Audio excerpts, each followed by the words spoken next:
જય જિનેન્દ્ર.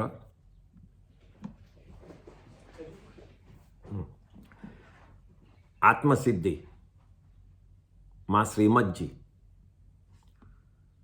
કોઈ પણ પ્રકારનું લેક્ચર નથી આપતા. પોતે એમ નથી કહેતા કે તમે મને સાંભળો. હું કહું છું કે તમે ખોટું છો, તમે ખોટા છો, અને હું કહું છું એ જ સાચું છે.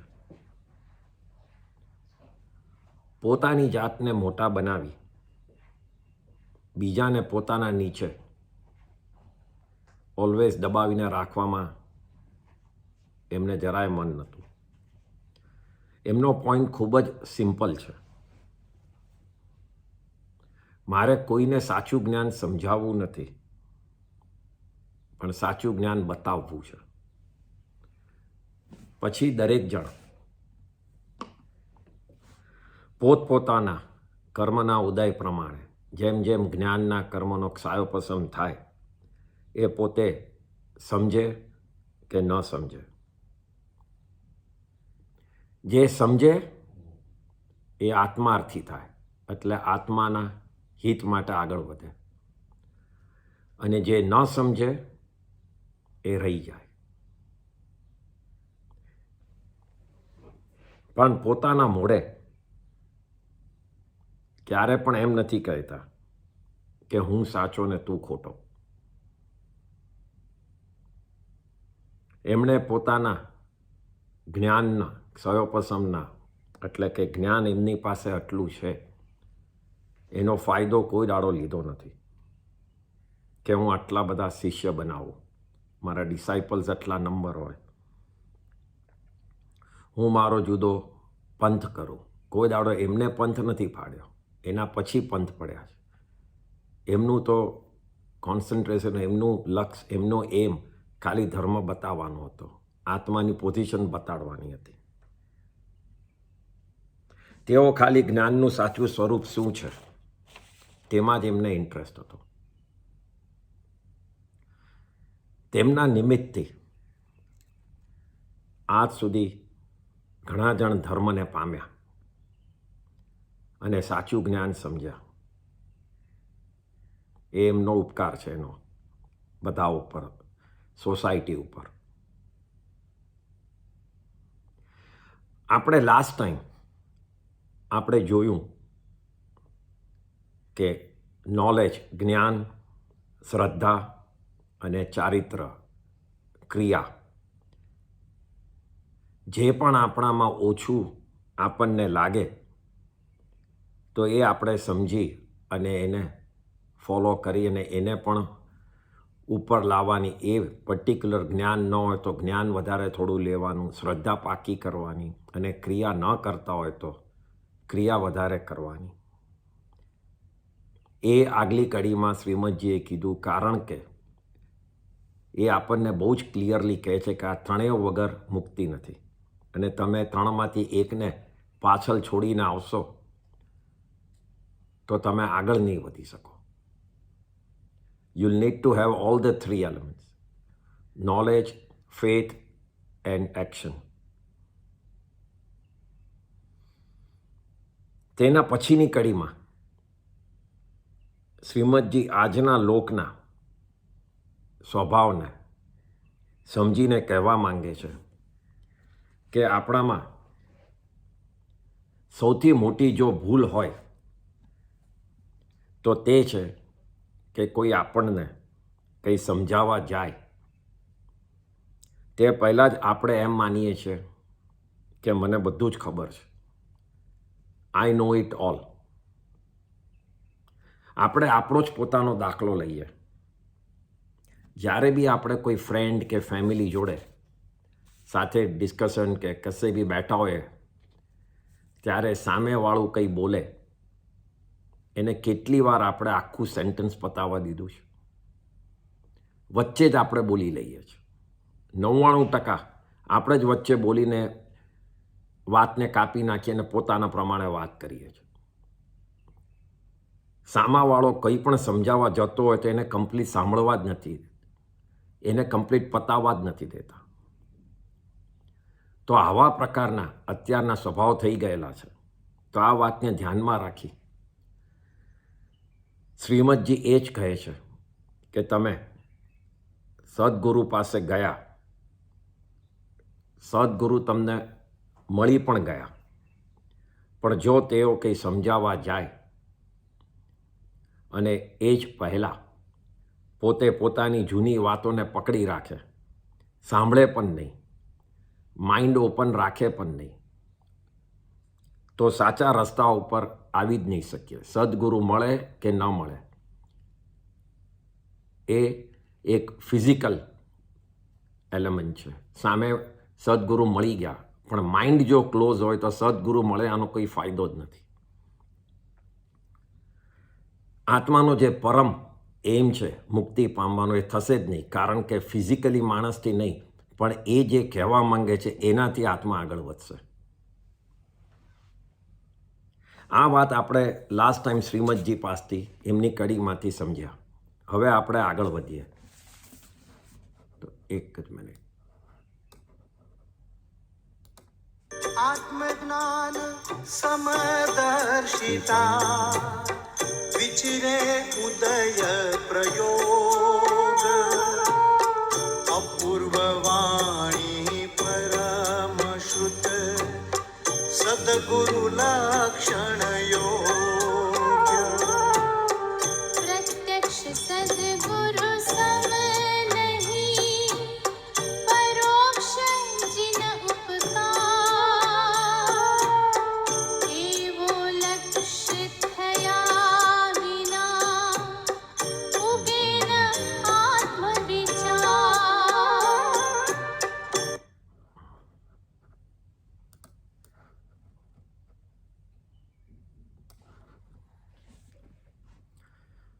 કડી 10મી આત્મજ્ઞાન સમદર્શિતા વિચરે ઉદય પ્રયોગ અપૂર્વવાણી પરમશ્રુત સદગુરુ લક્ષણ યોગ. આપણે એમ કહીએ છીએ કે જ્ઞાન લો અને ન સમજણ પડે તો ગુરુને પૂછો. ગુરુ રસ્તો બતાવે અને સમજણ આપી આપણને શ્રદ્ધાથી ધર્મ ઉપર ચલાવડાવે, ધર્મ ઉપર શ્રદ્ધા પાકી કરાવે.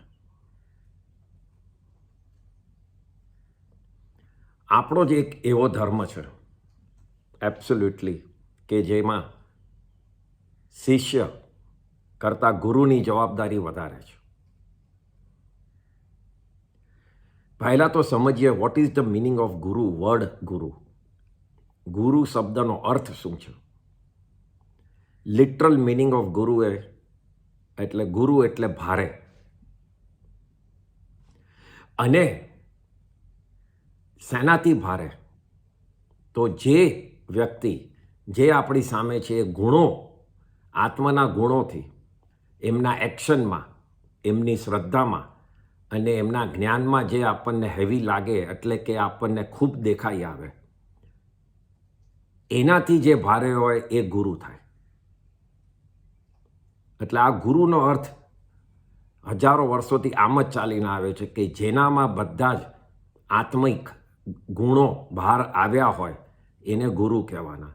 ગુરુ શબ્દ આપણા માટે ચાલુ થયો છે ક્યારથી? તો ગુરુ ગૌતમ સ્વામી. ગૌતમ સ્વામીને આપણે કોઈ ગૌતમ સ્વામી ભગવાન કરી નથી બોલાવતા, છે ભગવાન જ થઈ ગયા, પણ તો બી એમને આપણે ગુરુ ગૌતમ સ્વામીથી જ બોલાવીએ છીએ. એટલે ગુરુનો મિનિંગ આ થાય છે એકચ્યુઅલી. તો શિષ્યની જવાબદારી એ ગુરુની શેની છે? તો ગુરુ ઉપર સેવા, ગુરુની સેવા કરવાની, એમને કાયમ સાતા પહોંચે, પોતે એના હાથ નીચે રહે અને આગળ ભણી એમની પાસે અને વધી શકે. ગુરુનો બધો જ ડેઇલી જે બી કાર્ય હોય બધું પોતે માથે ઉપાડી લે. આ બધું જ ને તમે એડ કરો તો શિષ્યની જવાબદારી ક્યાં થાય છે? તો શિષ્યની જવાબદારી ખાલી આ ભાવ પૂરતી જ થાય છે. જ્યારથી એ શિષ્ય બન્યો અને જ્યાં સુધી ગુરુની હયાતી છે ત્યાં સુધી એની જવાબદારી છે કે ગુરુને બધી જ પ્રકારે સાતા પહોંચાડે, બધું જ પ્રકારનું એમનું કામ માથે લઈ લે.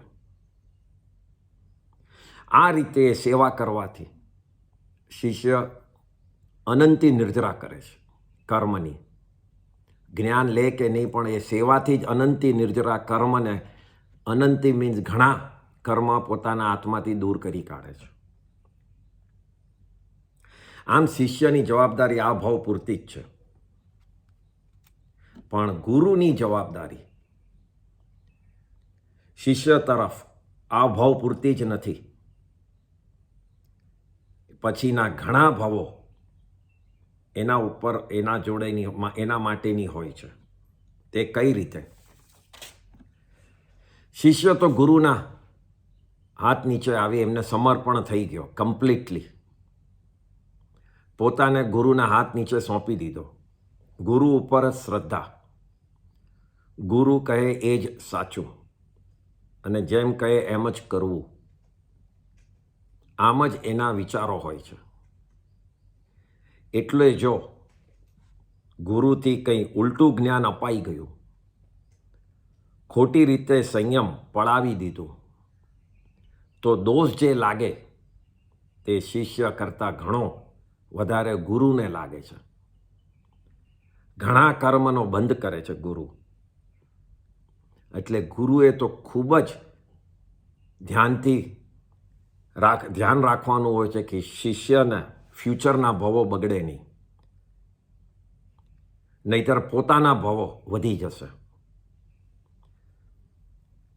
એક ખૂબ મોટી જવાબદારી હોય છે. અહીંયા એક ખૂબ જ ઇન્ટરેસ્ટિંગ આ જ પોઈન્ટને સોલિડ કરવા માટે, પોઈન્ટને એબ્સોલ્યુટલી એક્સપ્લેન કરવા માટે આપણા ભગવાન મહાવીર સ્વામીની જ એક કથા, એક વાર્તા થઈ ગઈ છે, એક ઇન્સિડન્ટ થઈ ગયો છે. ઇન્ટરેસ્ટિંગ છે, ઘણાને ખબર હશે, પણ ભગવાનના ઘણા ભાવો પહેલાં એક ભાવમાં પોતે રાજકુમાર હતા. એમનું નામ હતું મરીચી. ભગવાન મરીચીના નામના રાજકુમાર હતા, જે ઋષભદેવ ભગવાનના સમયમાં, ઋષભદેવ ભગવાનના સન પુત્ર એટલે ભરત ચક્રવર્તી હતા, અને ભરત ચક્રવર્તીના સન પુત્ર એટલે મરીચી હતા. એટલે ઋષભદેવ ભગવાન એમના ગ્રેન્ડફાધર હતા. આ જ મરીચી કુમારે ઋષભદેવ ભગવાન પાસે દીક્ષા લીધી. દીક્ષા લીધી અને ભગવાનની જોડે જ વિચારવા માંડ્યા, ભગવાનની જોડે જ બધે જવા માંડ્યા. પણ પોતે રાજકુમાર પહેલાં રહેવાથી એમને આપણે મહેલના બધા મોત શોખ હતા, એમને બધું સારી રીતે મળતું હતું. એટલે આટલી ડિફિકલ્ટ એક્શન, એ ક્રિયા, ચારિત્ર પાળી નહીં શક્યા. એમને ખૂબ જ તડકો લાગે, હવા આવે નહીં, પગમાં કાંટા છે, પથ્થર વાગે, એટલે એ બધું સહન કરી નહીં શક્યા.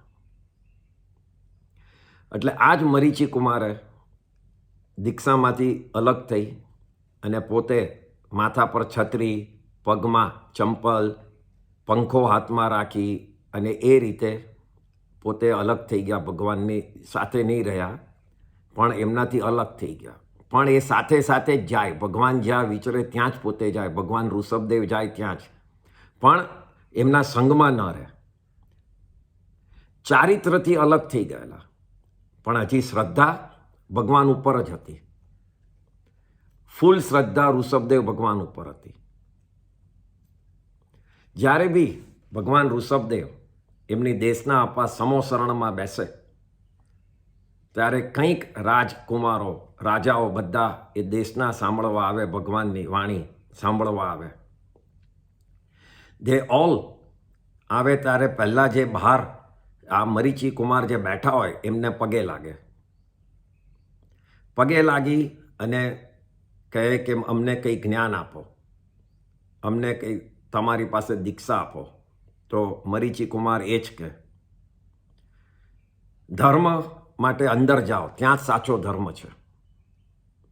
એમ કરી બધાને ઋષભદેવ ભગવાન પાસે મોકલતા. આમ વર્ષો સુધી ચાલ્યું. એટલે મરીચી કુમારને ઋષભદેવ ભગવાનના ધર્મ અને ઋષભદેવ ભગવાન ઉપર જ શ્રદ્ધા હતી.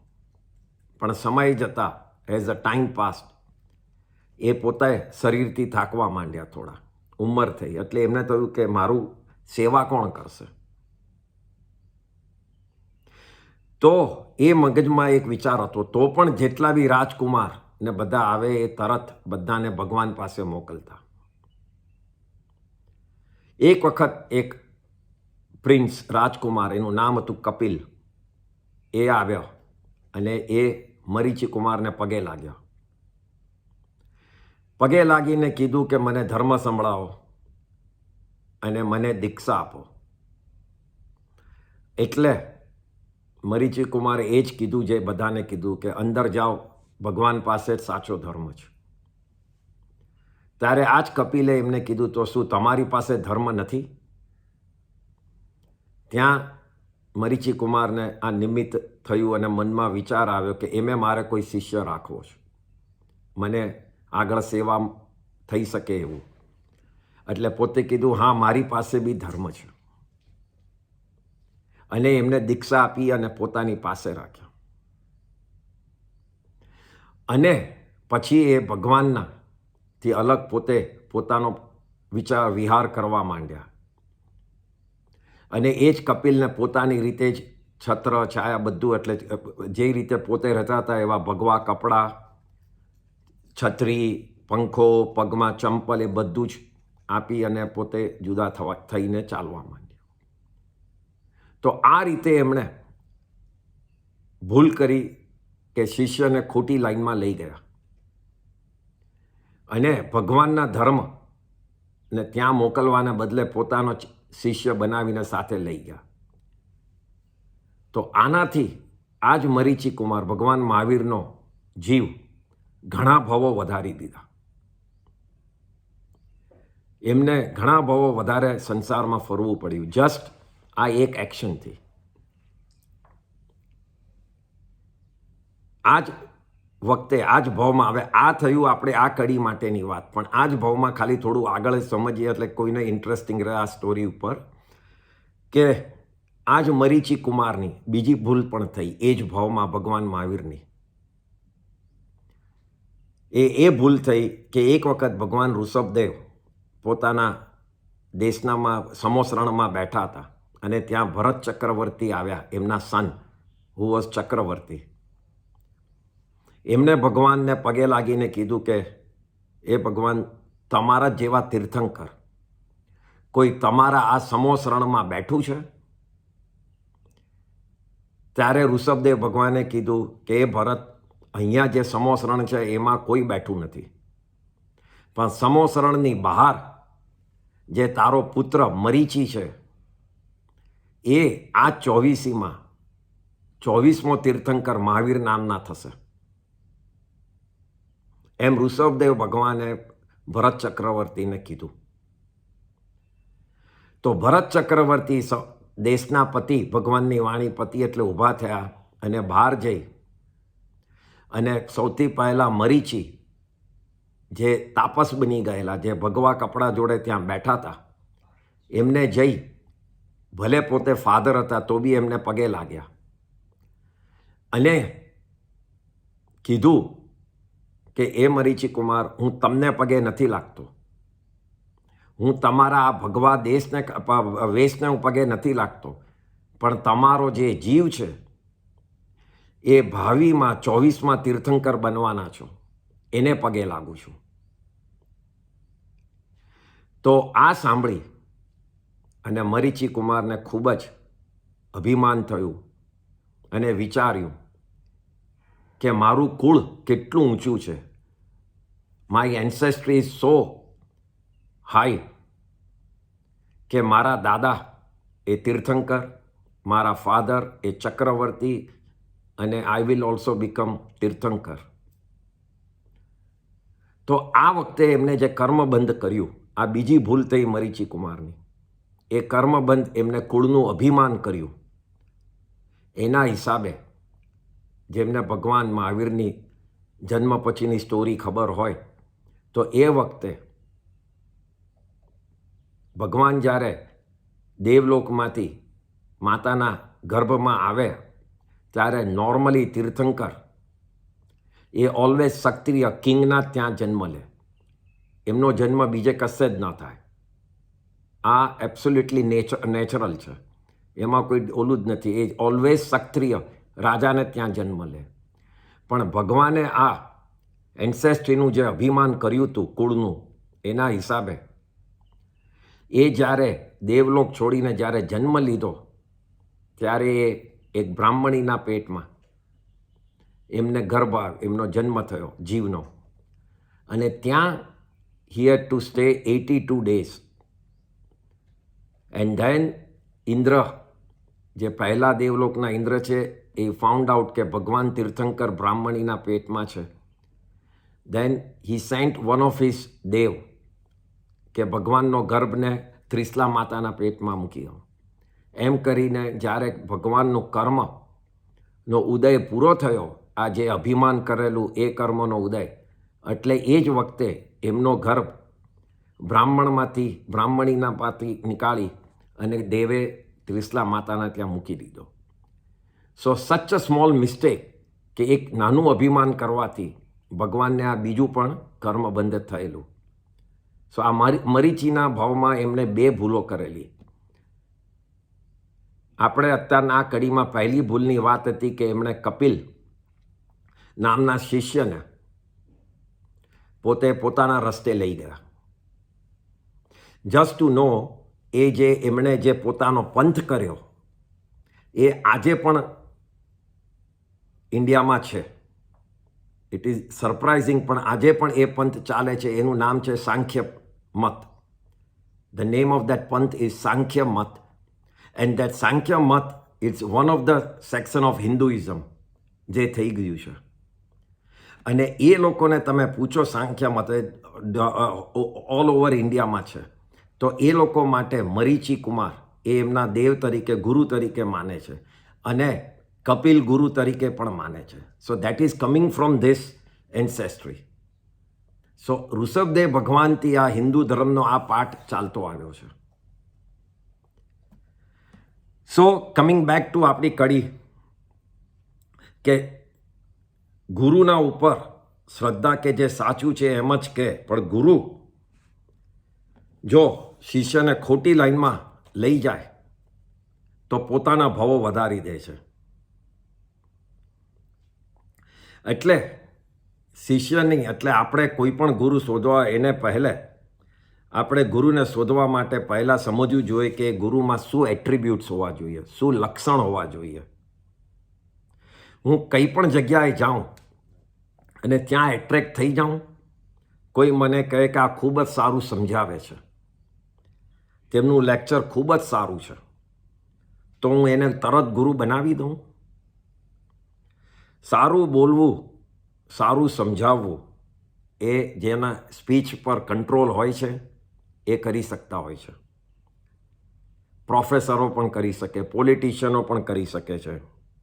તો કોઈ પણ સારું બોલવાથી એને ગુરુ બનાવી દેવા તો ખોટી લાઈનમાં જતા રહીશું. ધર્મનું પણ કોઈ સારી રીતે સમજાવી શકે એની ના નથી, તો એમાં આપણે ફસાઈ જઈશું અને બધી મહેનત નકામી જશે. ભાવ ભલે આપણા ધર્મમાં હોય, પણ જો ધર્મ જ ખોટી રીતે સમજશું અને ખોટી રીતે ક્રિયામાં આગળ વધશું તો આપણને કર્મ બંધ કરાવશે. અહીંયા એક ચીજ સમજી લો એબ્સોલ્યુટલી, કે ધર્મ એ ધર્મ જ રહેશે, આપણે માનીએ કે ન માનીએ. સગવડિયો ધર્મ જે બી કરવા જશે એ ધર્મ રહેશે જ નહીં.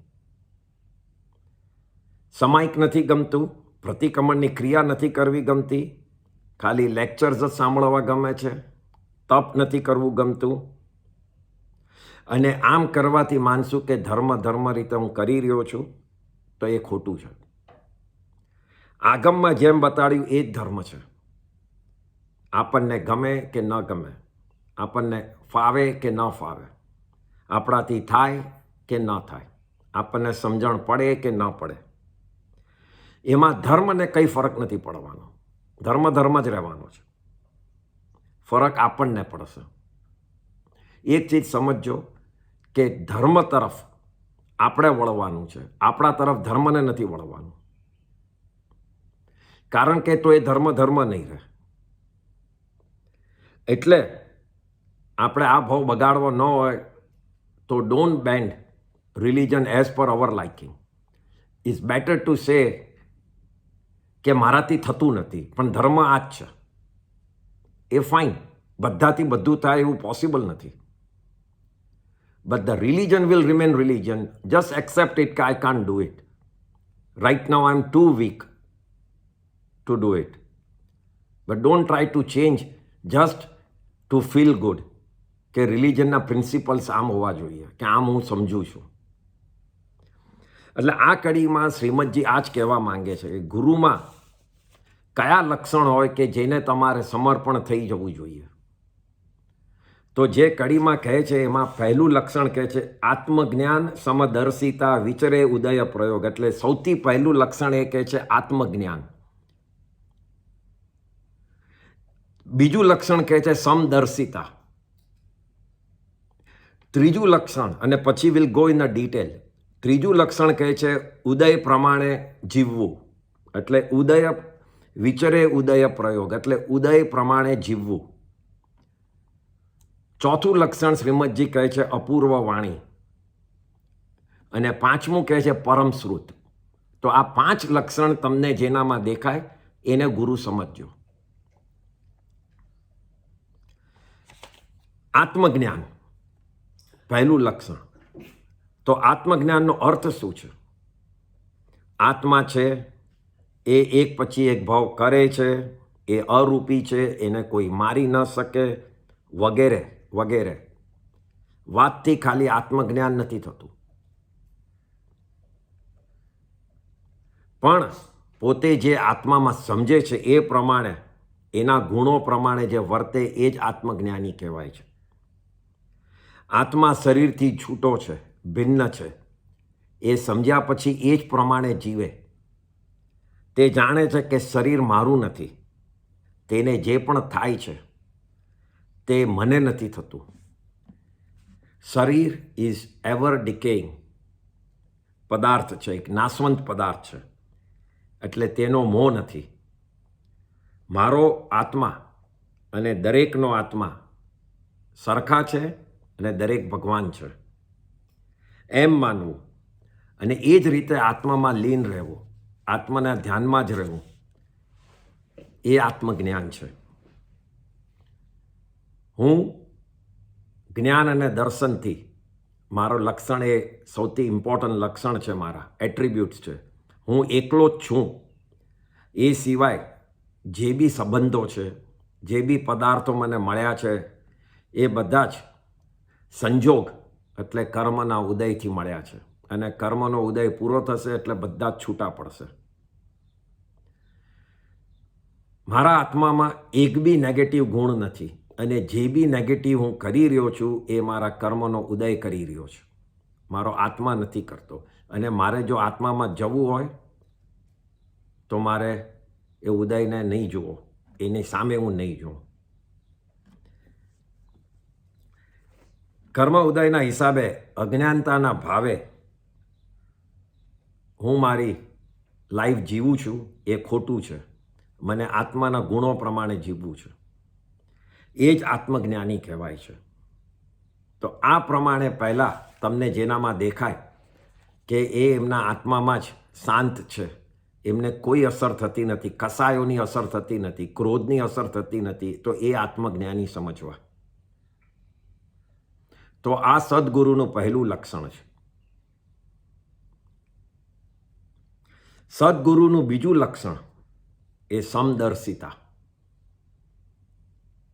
કોઈ પણ સિચ્યુએશનમાં પોતે હલી ન જાય, સમભાવમાં જ રહે. સમભાવ એટલે સમતા ભાવ, મધ્યસ્થ ભાવ, એને સમભાવ કહેવાય. બધા જ પર્યાયવાચી, બધા ઇક્વલ શબ્દ, બધા સેમ મિનિંગવાળા શબ્દ છે. એમાં હલી ન જવું જોઈએ.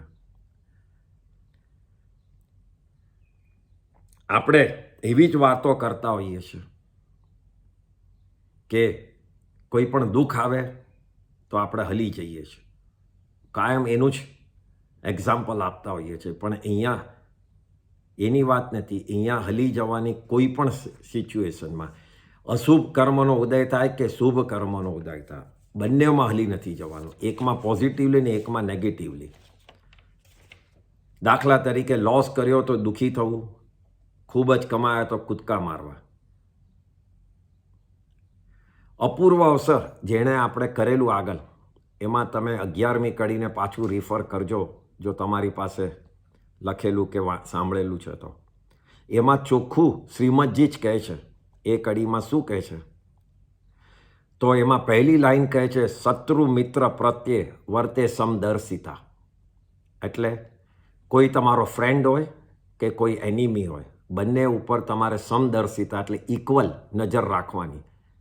કારણ કે આજનો એનિમી આવતા ભાવનો ફ્રેન્ડ થઈ જશે અને ઉલટું પણ થઈ શકશે. બંને આત્મા જ છે, એ રીતે સમદર્શિતા રાખો, કોઈ મારો એનિમી નથી. એ લાઈનમાં એમ કહેવા માંગે છે કે જે એનિમી છે એ મને ઉપરથી મિત્ર કરતાં વધારે હેલ્પ કરે છે કે મારા ખરાબ કર્મને ઉદયમાં લાવી, ઉદયમાં આવ્યા છે એને એ મને નિર્જરા કરવામાં હેલ્પ કરે છે, મને દુઃખ પહોંચાડીને. તો ઉપરથી એનિમી જ મારો વધારે હેલ્પફુલ છે મારા આત્મા માટે. તો જ સમદર્શિતા મધ્યસ્થ ભાવ રહી શકશે અને આપણને એનિમીના તરફ ક્રોધ નહીં આવે, દુશ્મન તરફ ક્રોધ નહીં આવે. એમની બીજી લાઈનમાં કહે છે, માને અમાને વર્તે તે જ સ્વભાવ જો. મને કોઈ માન આપે કે ન આપે, મારી સામે કોઈ જોવે કે ન જોવે, બોલે કે ન બોલે, પણ હું મારો સ્વભાવ નહીં બદલું. જેમ છે એમ છું, હું આમ જ રહીશ. અભિમાન માન ખરાબ લગાડવું એ બધું હું નહીં કરું. ત્રીજી કડીમાં ત્રીજી લાઈનમાં એ કહે છે કે જીવિત કે મરણે નહીં ન્યૂના અધિકતા. મારે હજી જીવવાનું છે, આયુષ્ય લાંબુ છે, ફાઇન, એ આયુષ્ય એના કર્મ પ્રમાણે ચાલે છે. અને મરણ આવશે, મૃત્યુ નજીક આવશે તો બી ફાઇન, દરેકનું આવવાનું છે, તો મારો સમય પૂરો થાય છે. એ રીતે મને એકમાં બહુ ગમે અને બીજું મને મરણ ગમતું નથી, એવા ભાવ નથી કરવાના. કારણ કે બંને આ reality of life, the birth and the death. એટલે એમાં કોઈ બેટર છે ને કોઈ વીકર છે એવું માનવાનું નથી. અને ચોથી લાઈનમાં કહે છે, ભાવ મોક્ષે પણ શુદ્ધ વર્તે સમભાવ જો. એટલે વધારે ભાવો રહી ગયા હોય મારા તો બી ઓકે, અને મારો મોક્ષ થઈ જવાનો છે હમણાં જ તો બી ઓકે. હું તો એમે આત્મામાં છું, ગમે ત્યાં હોઈશ ત્યાં આત્મામાં જ રહીશ. તો આ રીતે અપૂર્વ અવસરની 11મી કડીમાં આ જ વાત કરે છે, સમદર્શિતાની જ. આપણે આખો દિવસ બોલ્યા કરે, વિચારો કર્યા કરીએ કે હું આ બધું સમદર્શિતા, સમભાવથી રહીશ, પણ પછી કેટલો લાંબો આપણે એ આપણા સમભાવને ટકાવી શકીએ છીએ. એના માટે આ રોજ કે ગમે ત્યારે બી આ અવારનવાર આ મગજમાં લાવવા જેવી કડી છે. ત્રીજું લક્ષણ શ્રીમદજી કહે છે જે ગુરુમાં હોવું જોઈએ, એને કહે છે વિચરે ઉદય પ્રયોગ. પ્રત્યેક જીવને, એવરી આત્મા જ્યારે બી સંસારમાં હોય છે ત્યારે એને સમયે સમયે કર્મનો ઉદય થતો જ હોય છે. વોટ ઇઝ ઉદય? ઘણા જણને કદાચ ફરીથી સમજી લઈએ કે જ્યારે બી આપણે કોઈ એક્શન કરીએ છીએ ત્યારે હવામાંથી કર્મ આપણા આત્મા જોડે ચોંટે છે, એને આપણે બંધ કહીએ છીએ.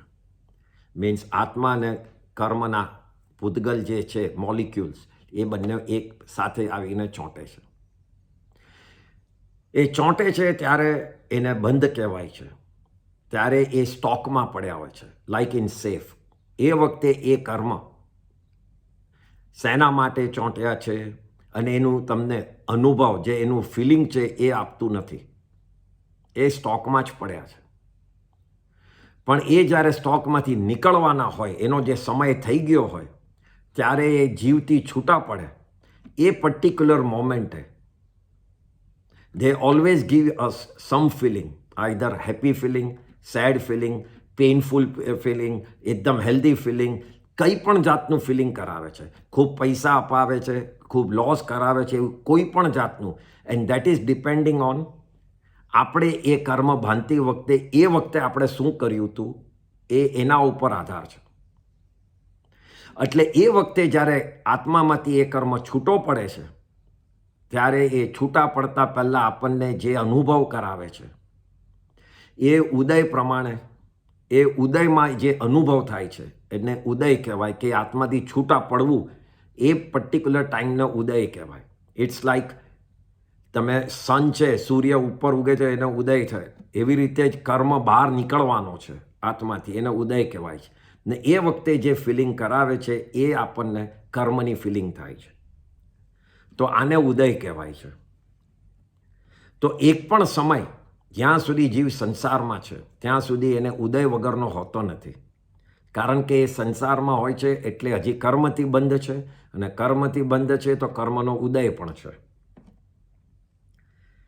તો આપણે એ રીતે ઉદયમાં અહીંયા સમજાવ્યું કે ઉદય શું કહેવાય છે. ફોર એક્ઝામ્પલ, આપણને કોઈ સારું કરે તો આપણે એને નિમિત્તને સારો ઉદય કહીશું, એને સારું એને કહીશું કે આના હિસાબે મને સારું થયું. અને કોઈ આપણું ખરાબ ઈચ્છે, એ ખરાબ કરે તો આપણે એ નિમિત્તને આપણે ખરાબ છે એમ માનીને એની જોડે ઝઘડો કરશું, ફોર એક્ઝામ્પલ. પણ એ વખતે એ વિચાર નથી કરતા કે સારું કે ખરાબ એ નથી કરાવતું, સારું કે ખરાબ વ્યક્તિ નથી કરાવતું, સારું કે ખરાબ મારા પોતાના કર્મનો ઉદય કરાવે છે. વ્યક્તિ જે સામે છે નિમિત્ત છે, ઇઝ જસ્ટ અ પર્સન જે તમને એ ઉદય વખતે આવીને ઊભો રહે છે સામે, પણ એકચ્યુઅલ ફિલિંગ્સ તો ઉદય જ કરાવે છે. છોકરાઓનું વેડિંગ થાય તો આપણને ખૂબ આનંદ આવે છે, તો એ વખતે આનંદનો શુભ કર્મનો ઉદય છે. અને ડિવોર્સ થયું બાય મિસ્ટેક તો રડારોડ. આ જ રીતે પૈસાની બાબતમાં, હેલ્થની બાબતમાં, ફેમિલીની બાબતમાં, બધી જ સિચ્યુએશનમાં કોન્સ્ટન્ટલી ઉદયના હિસાબે ઝઘડા, વેર ઝેર, બનવું ન બનવું એ બધું જ થયા કરે છે. ઉપર નીચે જયા જ કરીએ છીએ. અને એમાં જે જઈએ છીએ આપણે, અને એમાં જે કસાય કરીએ છીએ, ખૂબ ગમે ન ગમે, રડવું ન રડવું, દુખે છે નથી દુખતું, કોઈની જોડે બોલવું એ નથી બોલવું, એ જે બધી એક્શન કરીએ છીએ એને શું કહેવાય છે? તો એને કહેવાય છે કે ઉદય જેમ જેમ થાય છે એની અંદર આપણે ભળી જઈએ છીએ. We act, we behave as per the ઉદય. While Jainism, the real meaning of Jainism હોય કે કંઈ પણ ઉદય થાય તમારે તમારો ભાવ તો સેમ જ રાખવાનો. તો એ જ અહીંયા કહે છે શ્રીમદજી કે સદગુરુ એવા તમારે જોવાના એમના લક્ષણમાં કે કર્મનો ઉદય થયો તો બી એમને કંઈ ફરક પડતો જ ન હોય. તમને લાગે કે કોઈ ગુરુને માંદગી આવી તો એ શાંતિથી બેઠા હોય કે શરીર છે એનો એક સ્વભાવ છે, એક નેચર છે માંદા પડવાનો, ડીકે થવાનો એક નેચર છે શરીરનો. તો એમાં રડારોળ શું કરવાની? એટલે પોતે કોઈ પણ ઉદયમાં અંદર ભળતા નથી. કોઈએ આવીને એમને કોઈ વખત ગોચરીમાં ખાવાનું મળ્યું કે ન મળ્યું, કોઈ વખત ચાલતા ચાલતા વિહાર ખૂબ જ ડિફિકલ્ટ થયો કે ન મળ્યો, ડિફિકલ્ટ ન પડ્યો, આ બધામાં જે પોતાની ટેસ્ટ કરતા હોય છે પોતાના ભાવની, અને એમાં દરેકમાં પોતાનો ભાવ સમભાવમાં જ રાખવાની ટ્રાય કરતા હોય છે અને રહેતો જ હોય છે. તો આવા પ્રકારનું જ્યારે તમને ચારિત્ર, ક્રિયા જે બી ગુરુમાં દેખાય એ લક્ષણ પ્રમાણે તમે સમજો કે એ ગુરુ ઉદય પ્રમાણે કસાયમાં નથી પડતા, અને એ ઉદયથી દૂર અલગ એની ઉપર ખાલી મધ્યસ્થતામાં જ રહે છે. તો આ ત્રીજો ગુણ થયો, વિચરે ઉદય પ્રયોગ. ચોથો ગુણ શ્રીમદજી કહે છે એ છે અપૂર્વ વાણી. વાણી મીન્સ સ્પીચ. બે ઇન્દ્રિય, 2 સેન્સીસ વેન જીવને આવે છે, the second sense is speech. એ જીવો કેન સ્પીક, જેને વાણી હોય છે. દરેક જણ પોતપોતાની લેંગ્વેજમાં બોલી શકે છે.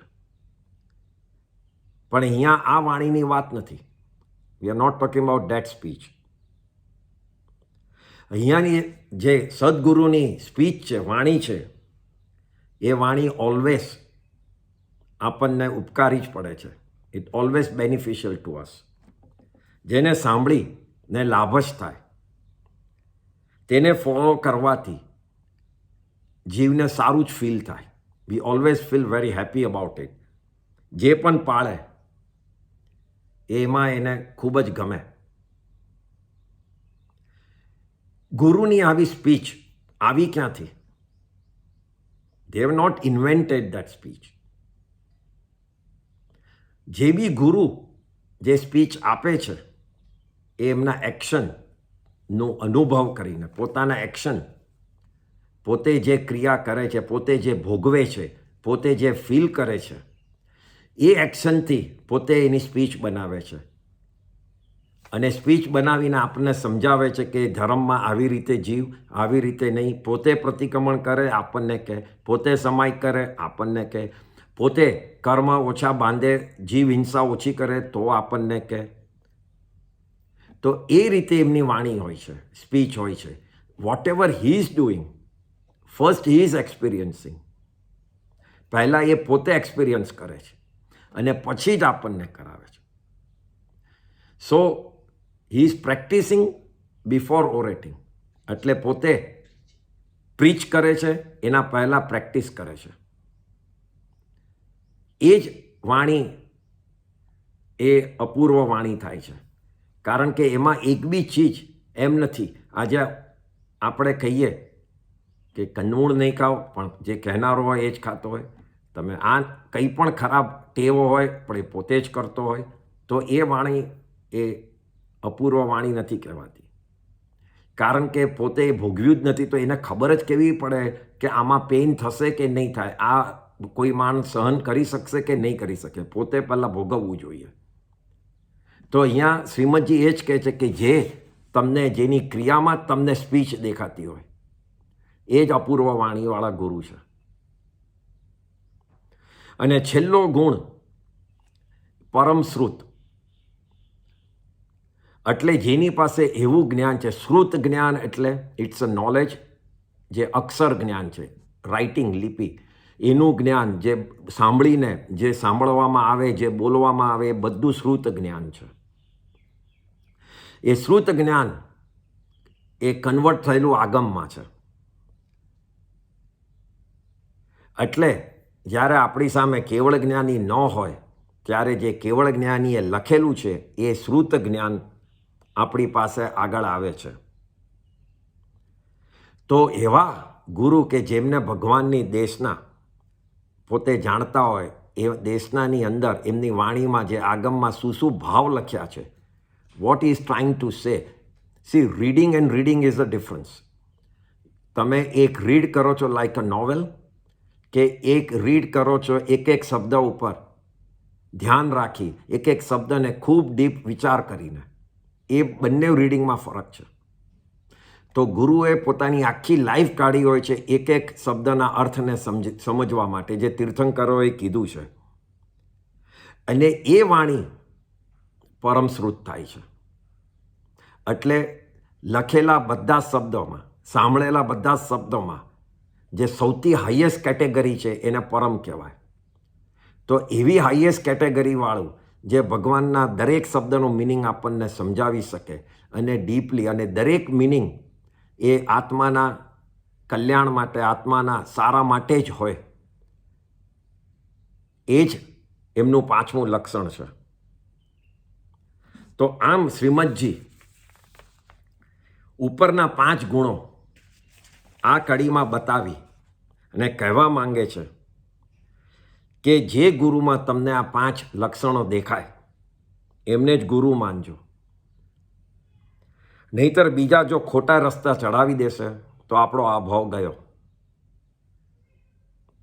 એટલે બેઝિકલી સાચા ગુરુને જોવા હોય તો એમની પ્રીચિંગ કરતાં એમના પ્રેક્ટિસને જ જોજો. પહેલાં તો પ્રેક્ટિસમાં જ તમને દેખાઈ જશે કે આ જૈન ધર્મ પ્રમાણે પોતે પાળે છે કે નથી પાળતા. અને દેટ ઇટસેલ્ફ વિલ તમને ડિફરન્શિએટ બિટવીન સાચા ગુરુ કોણ છે અને સાચા ગુરુ મારે કોના તરફ જવું છે એ તમે નક્કી કરી શકશો. તો આ કડીમાં શ્રીમદજી આ જ કહે છે. એટલે આ કડીમાં આત્મજ્ઞાન, સમદર્શિતા, વિચરે ઉદય પ્રયોગ, અપૂર્વ વાણી અને પરમશ્રુત, સદગુરુ લક્ષણ યોગ્ય, એટલે સદગુરુના લક્ષણ છે, એટલે એટ્રીબ્યુટ્સ છે. તો આ 5 એટ્રીબ્યુટ્સ ખાસ યાદ રાખવાના કે જે આપણું અપલિફ્ટમેન્ટ કરાવશે અને આવા જ વ્યક્તિને ગુરુ તરીકે માનવા. આપણે બીજી કડી લઈએ પણ કદાચ 10-15 મિનિટ વધારે થશે. એટલે if all are okay then will continue with the second કડી. પ્રત્યક સદગુરુ સમ નહીં, પરોક્ષ જીન ઉપકાર, એવો લક્ષ્ય થયા વિના ઉગે ન આત્મવિચાર. આ 11મી કડી. ઇન્ડિયાના રિલિજન્સ હિન્દુ, જૈનિઝમ, બુદ્ધિઝમ, આ બધામાં એક કોમન ફેક્ટર, એક ચીજ સમાન છે, દેટ ઇઝ ગુરુ ને શિષ્યની પરંપરા એક સમાન છે દરેકમાં. ગુરુને ફોલો કરવું, માન આપવું, એને જ સર્વસ્વ, એટલે he is everything to me.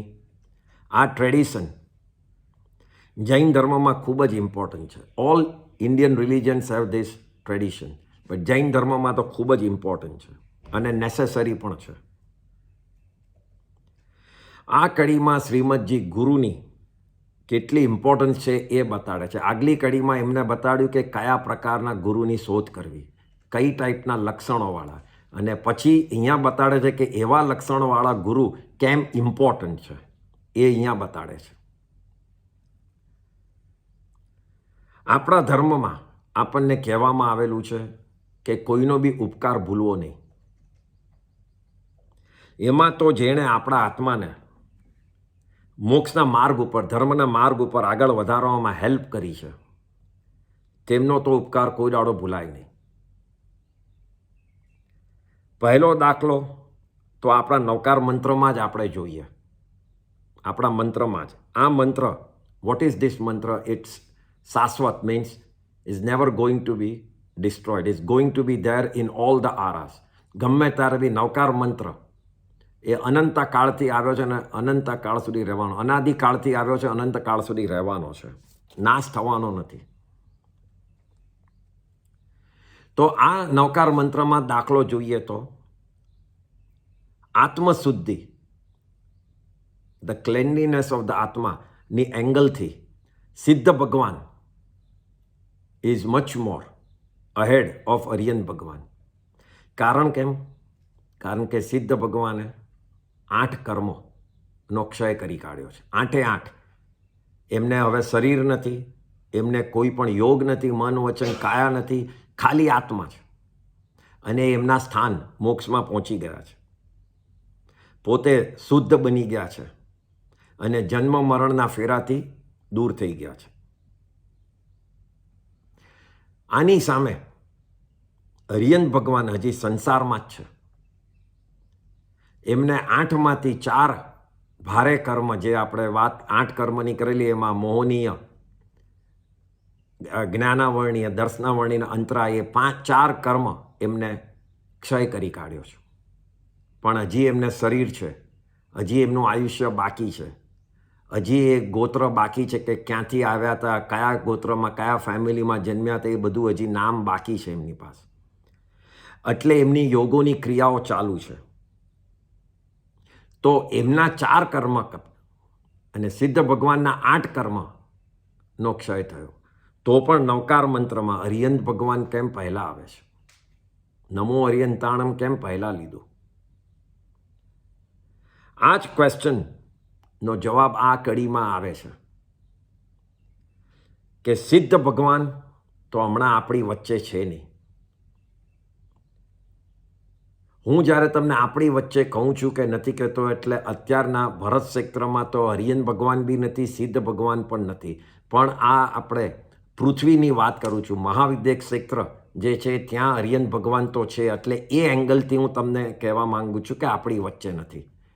પણ બાકી એકચ્યુઅલી હમણાં તો આપણા વચ્ચે નથી જ, પણ મહાવિદ્યા ક્ષેત્રમાં દે આર એક્ઝિસ્ટિંગ.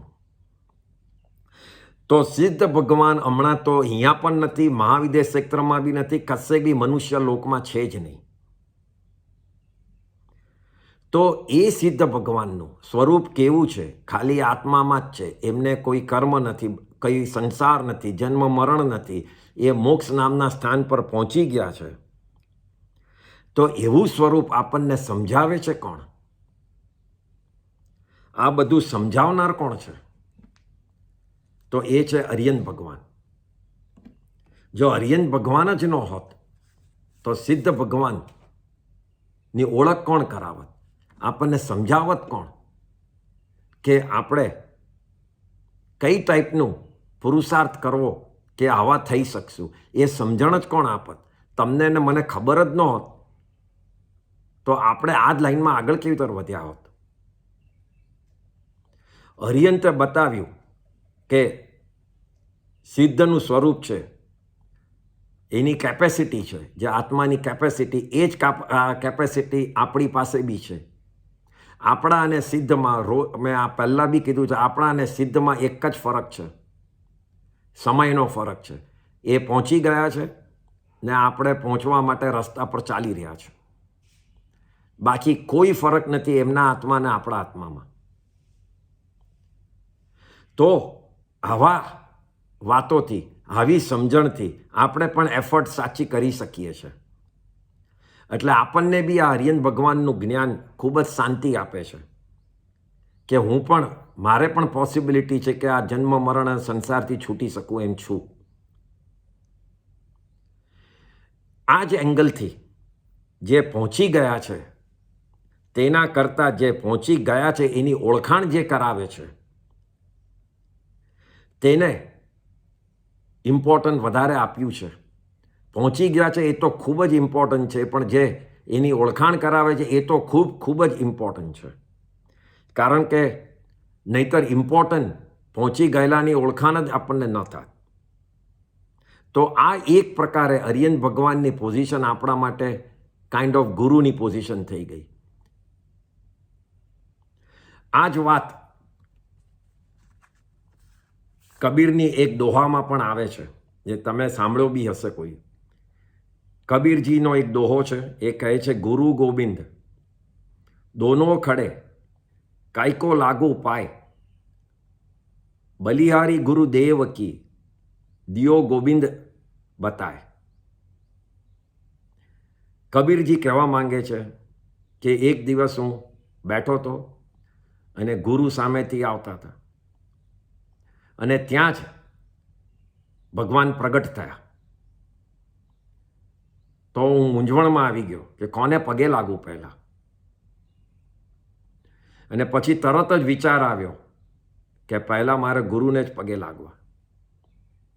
કારણ કે આ જે પ્રગટ થયેલા વ્યક્તિ છે એ ભગવાન છે એવું મને સમજાવનાર કોણ હતું? તો મારા ગુરુ જ હતા. જો ગુરુ જ ન હોત તો આ પ્રગટ થયેલા ભગવાન છે ને એમને મારે ભક્તિ કરવી જોઈએ એવી મને સમજણ જ ના આવત. એટલે મારા ઉપર ઉપકાર કોનો છે? તો ગુરુનો છે. એટલે મારે પહેલાં ગુરુને પગે લાગવું.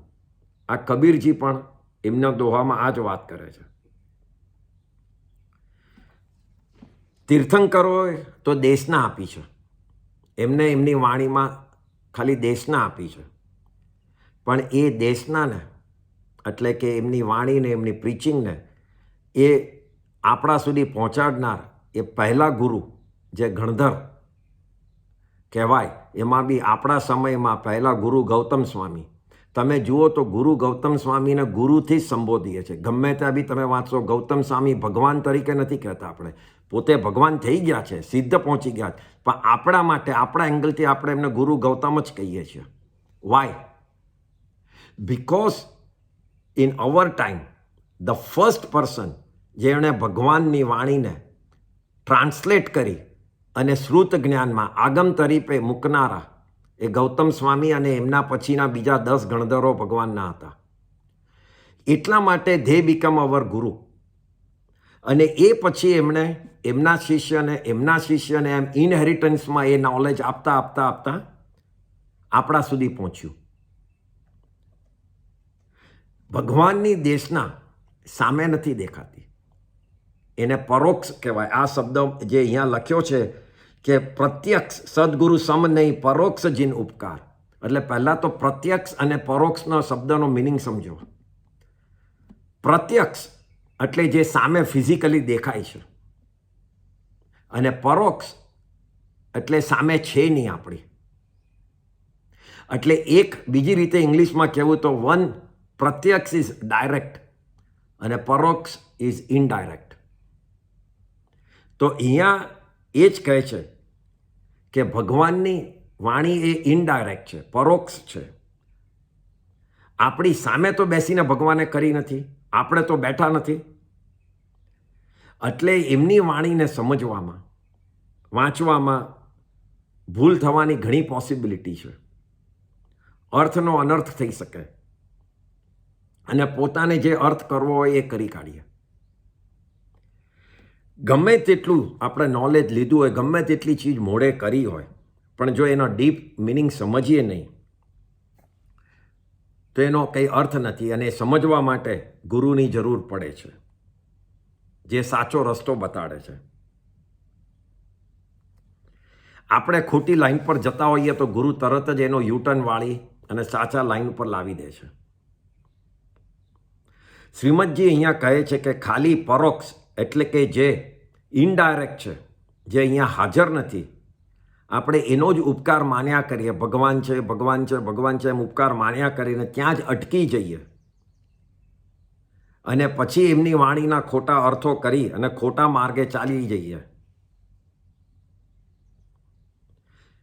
એવા જ ભગવાન તીર્થંકર દેવોએ ધર્મની દેશના તો આપી, પણ ગણધરોએ એ દેશનાને જો એમને આગમ તરીકે રચ્યા જ ન હોત અને ઇનહેરિટન્સમાં આજ સુધી નીચે આવ્યા જ ન હોત તો ભગવાનની દેશના અત્યારના શું થાત? હોત જ નહીં. અને આપણને ખબર જ નહીં પડે કે ભગવાન મહાવીર સ્વામીએ આવી રીતે એમને દેશના આપી હતી. તો ભગવાન જે સામે નથી એના બદલે જે સામે છે એનો ઉપકાર તો ખૂબ જ હોવો જોઈએ. ભગવાને ધર્મની વાણી આપી. તમે સમજો કે આપણે ઘણીવાર બોલીએ છીએ દેવગુરુ ધર્મ, દેવગુરુ ધર્મ, આપણે એ શબ્દ બોલીએ છીએ, બરાબર? તો એમાં ઓલવેઝ ગુરુ કેમ વચ્ચે છે? એનું રીઝન છે કે ગુરુ ઇઝ ધ કોમન ફેક્ટર જે દેવની ઓળખાણ કરાવે છે અને ધર્મના રસ્તા ઉપરને આપણને લઈ જાય છે. That's why is in the middle. Is the common factor between જેમને પ્રીચ કર્યું છે અને જે પ્રીચ કર્યું છે, મીન્સ જેને રસ્તો બતાડ્યો છે અને જે રસ્તો છે, એ બંને કોમન ફેક્ટર લાવવા માટે જે બંનેને ઓળખાણ આપણને કરાવે છે એ ગુરુ છે. આવી રીતે પરોક્ષ જે ઇનડાયરેક્ટ જેને આપણા પર ઉપકાર કર્યો છે, તીર્થંકર હોય, કેવળી હોય, મહાપુરુષ હોય, અનંત ઉપકાર કર્યો છે, પણ તેઓ આપણી સામે અત્યારના પ્રત્યક્ષ એટલે ફિઝિકલી સામે આવીને આપણને માર્ગદર્શન કરી નથી શકતા. અને માર્ગદર્શન તો આ ખાલી વર્તમાનમાં આપણા જે ગુરુ છે એ જ કરી શકે છે. એટલે શ્રીમદજી કહે છે કે સામે રહેલા ગુરુનો ઉપકાર પાસ્ટમાં થઈ ગયેલા તીર્થંકરોનો ઉપકાર કરતાં પણ પહેલાં આવે છે, અને આ સદગુરુના શરણમાં જ ધર્મ પામશું. અને બીજી લાઈનમાં તેઓ કહે છે કે આમ જો વાત ન સમજીએ અને ગુરુના શરણમાં રહેવાનું લક્ષ્ય એટલે એમ ન રાખીએ તો પોતે સમજ્યા કે ન સમજ્યા, પોતે કઈ ક્રિયા કરે છે, કઈ રીતે પૂજા કરે છે, શું વાંચે છે, એ બધું ખાલી ફિઝિકલ દ્રવ્ય જ રહી જશે, ભાવમાં આવશે જ નહીં, કારણ કે તમને રાઈટ એંગલથી બતાડ્યું જ નથી. એટલે ખાલી સંતોષ માનવા માટે ધર્મ કરો નહીં, સમજવા માટે ધર્મ કરો, સાચા ખોટાનું જાણ માટે ધર્મ કરો. અહીંયા શ્રીમદજીએ એક શબ્દ બહુ જ ફાઇન યુઝ કર્યો છે, એવો લક્ષ્ય થયા વિના પછી ઉગે ન આત્મવિચાર. ઉગે શબ્દ વોટ ઇઝ ઉગે મીન્સ, આ ખૂબ જ મિનિંગવાળો શબ્દ એમને અહીંયા મૂક્યો છે. ઉગે મીન્સ જમીનમાં કંઈ સીડ તમે મૂકો, માટીમાં દબાઈ ગયેલું હોય અને એ સીડ જે કમ્સ આઉટ અને અનાજ બને, એ પ્રોસેસને ઉગ્યું કહેવાય.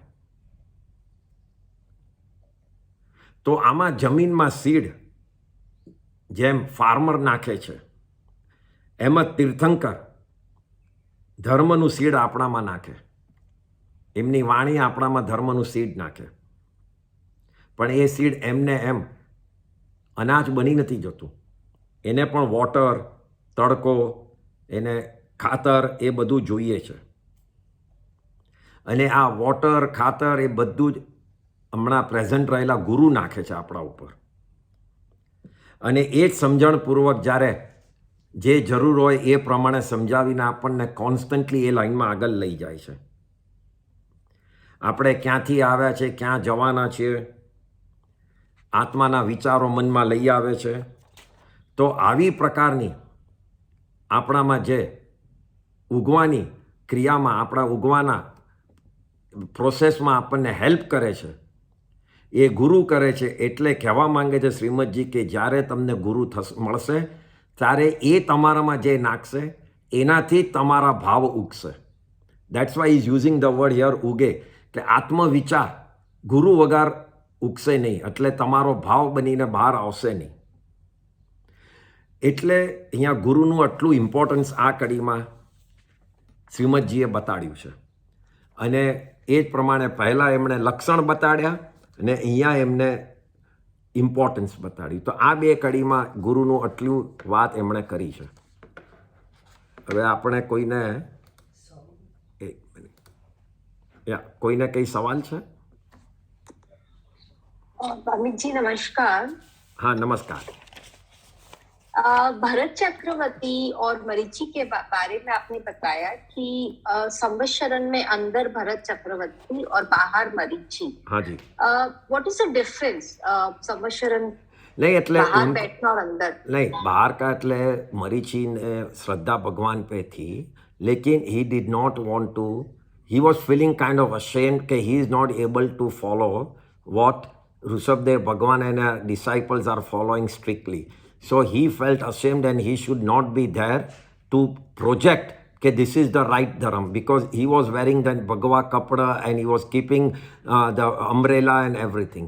So he felt that he should sit outside and listen and not within that. So it is a kind of showing એમનો જીવ ઘણો હલકો, એમનો કર્મથી હલકા હતા, પણ એ પાળી નતા શકતા. He was not able to follow. So he was the only one who was sitting out? I mean, this is one kind of, one kind of, it's more kind of symbolism rather than anything. So he was sitting out means he was not part of the ભગવાનનો જે ગણ કહીએ, he was not part of that. So એમને દીક્ષા લીધેલી, પણ હવે દીક્ષા પાળતા નતા, એટલે કોઈ દીક્ષાર્થીની જોડે he would not sit. Ji, thank you so much.